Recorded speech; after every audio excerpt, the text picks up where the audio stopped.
18 signs na gusto ka ng isang lalaki. Yan ang tatalakayin natin sa video na ito. Ako nga pala si Engineer Morgan Sai ng Ilocano Defenders.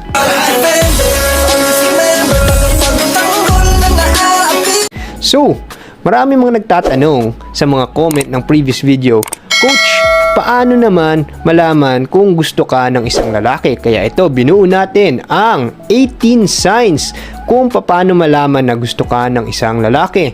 Number 1, mahilig siyang hawakan ang mga iba't ibang parte ng katawan mo tulad ng tuhod, ng balikat, ng inyong elbow, kahit hindi kailangan. Parang gusto niya magkaroon ng connection physically sa'yo. Pangalawa, naaalala niya ang mga maliliit na detalye tungkol sa iyo. Kahit nakaraan na yun, naalala pa niya mga maliliit na bagay tungkol sa iyo, yung mga small details. Pangatlo, kayo ay social media friends. Konektado kayo sa mga social media, no? Hindi lang sa isa, dalawa, marami. Parang fina-follow ka niya, friends kayo. Yun ho ang pangatlong senyales. Number 4, parang parati siya nag-eye contact sa'yo. Talagang ang lalim ng tingin nyo pag nagkakatinginan kayo eye to eye or nagkaka-eyeball kayo. Number 5, talagang nag-e-effort siya kapag nagkakaroon kayo ng mga konversasyon. Talagang gusto niya makipag-engage sa'yo. Talagang nakikipag-usap siya sa'yo tungkol sa kahit anong topic para lang ma-engage ka niya at mapatagal niya ang conversation. Gusto niya patagalin, hindi niya minamadaling matapos. Parang baliktad nga, pinapatagal pa niya ang usapan.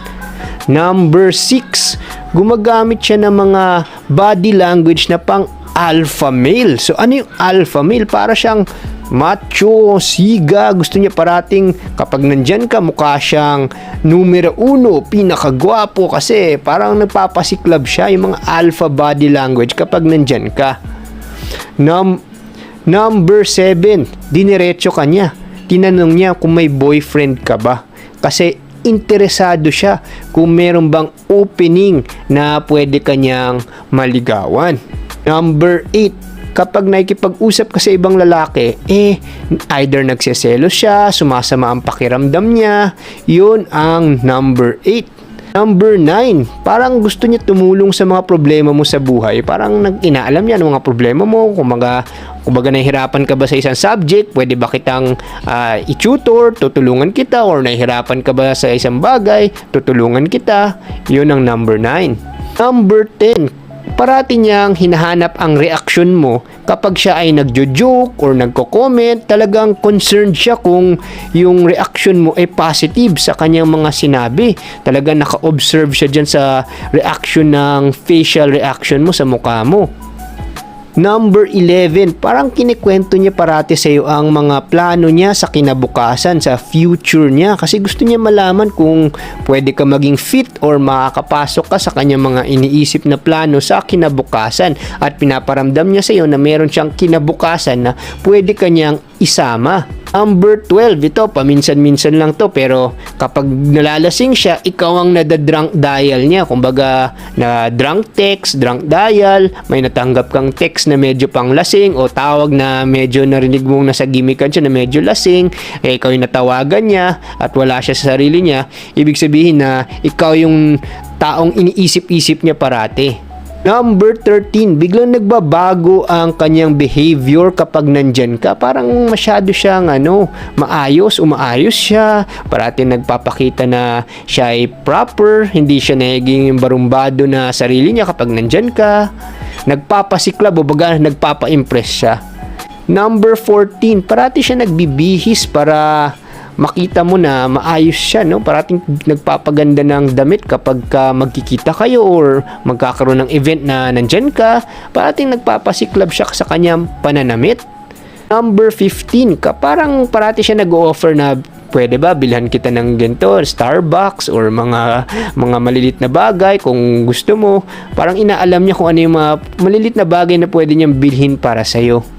Number 16, minsan mapapansin mo na kapag ka magbabarkada kayo lahat tapos iiwan kayong dalawa ng barkada nyo na kayong dalawa lang mag-uusap. Kasi alam na nila na nagkakagusto yung lalaking yun sa'yo kaya binibigyan ka nila ng space para magkaroon kayo ng usapan or baka magkaroon kayo ng developan. So yun mapapansin nyo parang ba't iniwan kayong dalawa? Yun, medyo isang sign yun na gusto ka ng lalaki yun dahil kinuntsaba na niya yung barkada niya. Number 17, kapag may nang iinsulto sa'yo, parating nandyan siya na dinedepensahan ka, no? So, medyo nagpapakita siya na nandyan siya sa'yo, yung knight in shining armor. Gusto kanyang ipagtanggol, yun yung gusto niyang iparamdam sa'yo.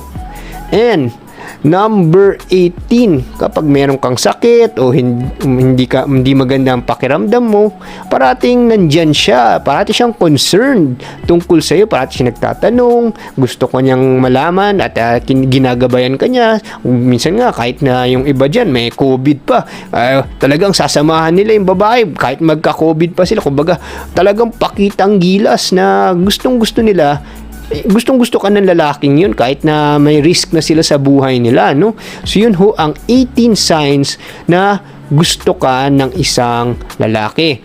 So yun ang gabay ko sa inyo. Ako nga pala si Engineer Morgan Sai, ang inyong coach ng bayan.